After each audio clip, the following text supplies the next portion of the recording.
in the topic number system, in the second exercise, the following questions are there. State whether the following statements are true or false.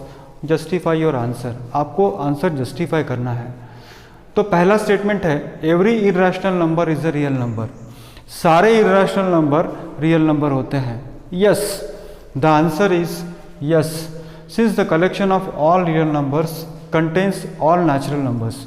देखिए, real number अगर मैं कहूँ तो उसके अंदर natural number आ जाता है, होल नंबर आ जाता है, इंटीजर्स आ जाता है, रैशनल नंबर आ जाता है, इरेशनल नंबर आ जाता है.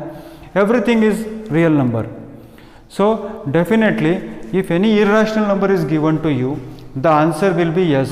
So collection of all real numbers contains all natural numbers, even whole numbers, integers, and this is added.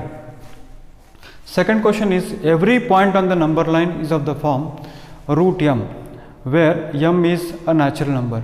सारे numbers का स्क्वायर रूट निकल सकता है क्या? बच्चों, स्क्वायर रूट निकल सकता है ओनली पॉजिटिव नंबर का. नेगेटिव का कहाँ से निकलेगा? नेगेटिव का निकल नहीं सकता है. तो इसीलिए ये सेंटेंस गलत है, false. No, negative number can not be square root of any number. All the numbers on the number line are square root of some और the other numbers, but negative numbers can not be possible. इसीलिए every real number is an irrational number. ऐसे कैसे होगा? False.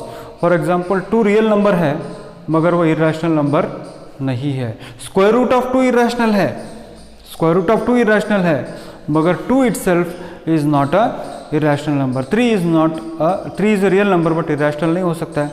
हाँ, square root of 3 is irrational. Square root of 4 is not irrational because square root of 4 कितना होगा? 2 होगा, और 2 का नंबर 2 इज इरेशनल नंबर. तो 2 can be express in the form of 2/1.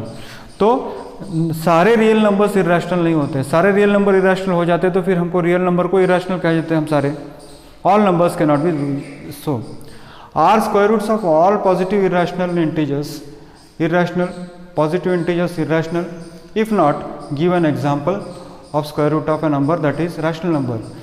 क्या सभी संख्याओं के स्क्वायर रूट इरेशनल होंगे? कैसे होंगे भाई? √2 हो सकता है इरेशनल, √3 हो सकता है, मगर √4 तो 2 आता है, √25 5 आता है, √16 4 आता है. तो सारे नंबर नहीं हो सकते हैं मगर कुछ नंबर इरेशनल आते हैं. तो जवाब होगा no. For example √4 is equal to 2 is a rational number, it can not be irrational. तो बच्चों, इस तरह से हम इसको कर सकते हैं. Next is show how √5 can be represented on the number line. √5 number line पे आप कैसे दिखा सकते हो? सिंपल है बच्चों. देखिए, इसको दिखाने के लिए स्टेप क्या करना है मैं आपको बता दूं. Just let me tell you the steps that you are going to use it. Here you take, let us do one thing, let us take a line here, say this is A, from A with suitable units. आप चाहे तो 1 centimetre ले सकते हो, और 1 centimetre कभी कभी बहुत छोटा हो जाता है, तो आप 1 इंच भी आप ले सकते हो. 1 यूनिट होना चाहिए. द यूनिट में बी इंच, द यूनिट में बी सेंटीमीटर, और द यूनिट में be the choice, your own choice. तो what I am doing is, मैंने 1 यूनिट यहाँ पर लिया और 1 यूनिट लेके this is 1 unit, this is second unit. तो AC is equal to 2 units. AC is equal to 2 units मैंने यहाँ पर लिया. This is 2 units. Why am writing units? Because कुछ बच्चों को सेंटीमीटर लेने में दिक्कत आता होगा. तो AC is equal to 2 units आप लोगे, और बाद में आप क्या करोगे, एंगल C के ऊपर एक point you will make a perpendicular. आप एक परपेंडिकुलर ड्रॉप करोगे. C के ऊपर आप एक परपेंडिकुलर ड्रॉप करोगे.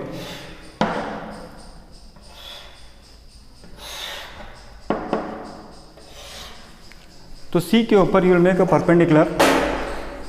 Late me repeat. मैंने क्या किया यहाँ पर, आई हैव टेकन AC. यहाँ पर यहाँ तक इसको लेंगे चाहे तो, if you want you can write here B also. AB 1 unit है, और B से C 1 यूनिट है, और A से C 2 यूनिट्स है, और C के ऊपर I am dropping A perpendicular. मैंने एक परपेंडिकुलर ड्रॉप किया. आई हैव ड्रॉप्ड अ परपेंडिकुलर. अब नेक्स्ट स्टेप में क्या होगा, आपको यहाँ से 1 यूनिट लेना है. You have to take 1 unit here. तो दिस 1 यूनिट आप मार्क कीजिए. 1 यूनिट आप मार्क कीजिए. ये इसको हम कहेंगे से point D. So this is CD is 1 unit. CD is 1 unit. So now what I do is I join this, इसको हम ज्वाइन करेंगे, इसको हम I will join as AD, I'll join AD. Remember, this is 2 units, this is 1 unit. So let us see what will be the length of AD. See, if I apply Pythagoras theorem, then AD square is equal to AC square. AD square is equal to AC square plus DC square. So AC is 2 units. So 2 square plus 1 square. So that is 4 plus 1. So AD will be equal to, AD square will be equal to 5. So AD, the length of AD represents the value of square root of 5. The length of AD represents the square root value of square root of 5. 5 की value क्या है, represent वो कर रहा है. Once again let me repeat, 1 unit, ये 1 unit 2 unit हो गया, ये 1 यूनिट मैंने लिया, तो 2 स्क्वायर प्लस 1 स्क्वायर इज 5, तो ये स्क्वायर रूट ऑफ 5 हो गया. अगर आपको इन द नेक्स्ट स्टेप आपको रूट 5 को नंबर लाइन पे दिखाना है, तो देखिए ये जो लाइन है, ये जो लेंथ है, दिस इज रूट 5. ये जो लेंथ है ये क्या है, रूट 5 का दिखा रहा है. तो इसको यहाँ पर अगर आप एक ड्रॉप करोगे, ये वाला पॉइंट से, इसको मैं कहूँगा से E, इसको मैं कहूँगा E.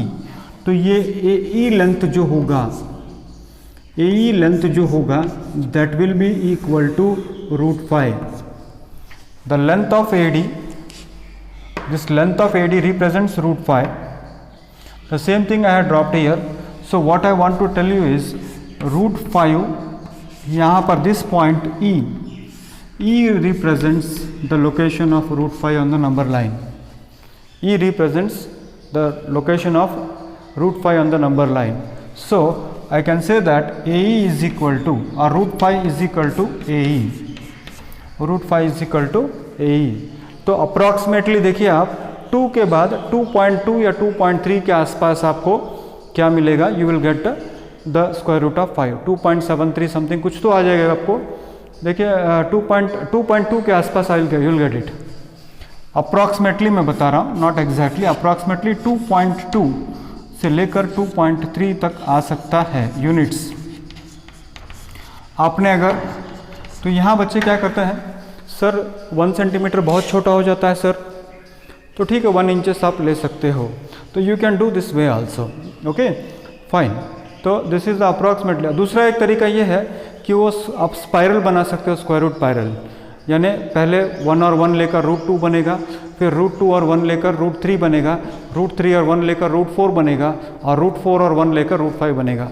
सो स्क्वायर रूट पायरल से भी आप क्या कर सकते हो, रूट 5 कि you can show it on the number line. Square root spiral also you can use it, और square root spiral also you can use it, और you can use this method. 2 units here and 1 unit here, and square root of this 2 square plus 1 square is root 5.